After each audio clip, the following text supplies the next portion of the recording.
Asante sana Mheshimiwa Spika kwa kunipa nafasi kumuuliza Mheshimiwa Waziri Mkuu swali.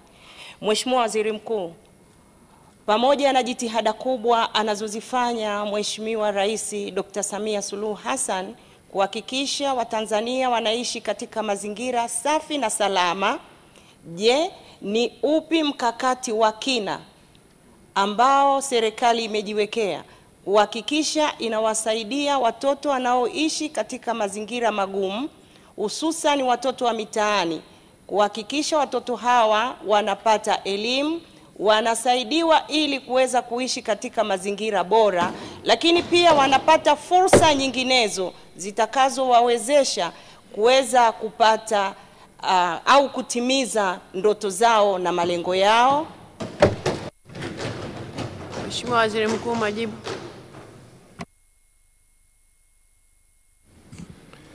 Mheshimiwa Spika, naomba kujibu swali la Mheshimiwa Maleko, mbunge kutoka mkoa wa Kilimanjaro, kama ifuatavyo.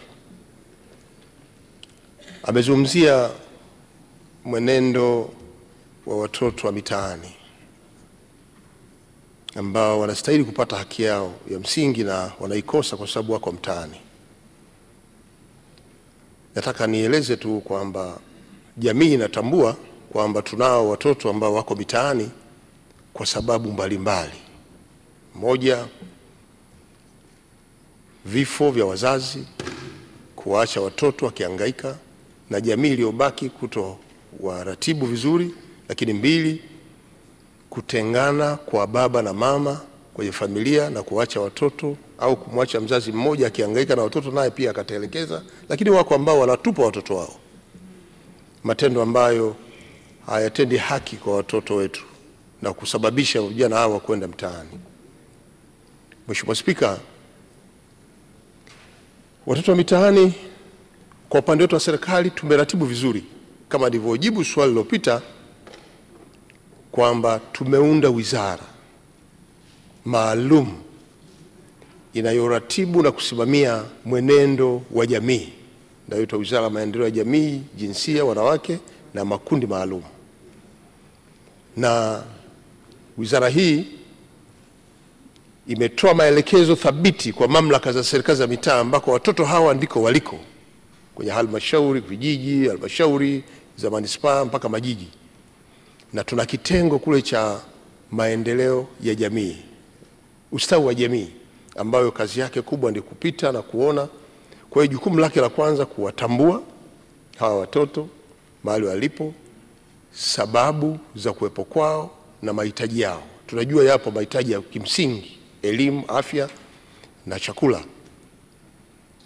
Kazi ya wizara hii ambayo inaendelea nayo hata sasa ni kuhakikisha kwamba inawatambua hawa, lakini pia kushirikiana na wadau ambao wamejitokeza kuokoa mazingira ya watoto hawa ambao wamezagaa mtaani na kuwaweka pamoja. Na tumeshuhudia mara kadhaa wako wananchi wa Tanzania ambao wameguswa na watoto hawa kubaki mitaani, wanawakusanya pamoja na kuwahudumia. Na waheshimiwa wabunge, mara kadhaa tumewashuhudia mkienda kwenye vituo vya kulelea watoto yatima mkitoa huduma. Yale makundi ambayo mnahudumia ndio haya ambayo Mheshimiwa Maleko leo anataka kujua mkakati wa serikali. Kwa mkakati wa serikali, kwanza tunashirikiana na wadau kuhakikisha kwamba tunaweka utaratibu mzuri wa kuhakikisha watoto hawa wanapata haki zao za kimsingi ili wafikie ndoto ambayo Mheshimiwa Maleko anaieleza. Lakini mbili, mifumo yetu ya kisheria ya huku ndani ya kumlinda mtoto huyu, inayotoa mwanya wa kumfanya mtoto huyu aweze kuishi kama wengine. Moja, hata ile sera ya elimu bure imewezesha sana watoto hawa kutoka mitaani na kuenda shuleni bila malipo yoyote, na kuwawezesha jamii ambayo imekubali kuwatunza watoto hawa kuweza kukaa nao na kuwapeleka shule bila gharama yoyote. Kwa hiyo haya ni miongoni ya yale ambayo tunayafanya katika serikali.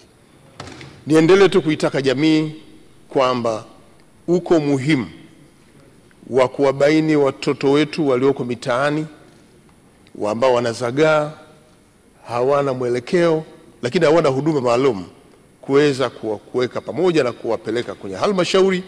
Idara ya ustawi wa jamii itaratibu kwa mujibu wa taratibu ambazo serikali imejiwekea.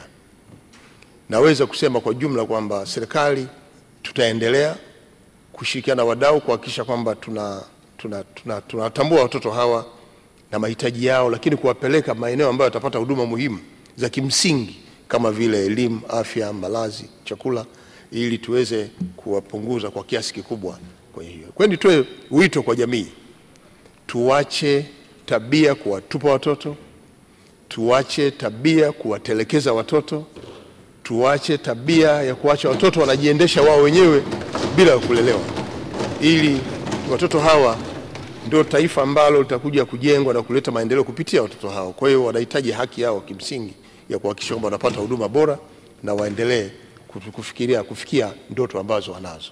Asante sana Mheshimiwa Spika.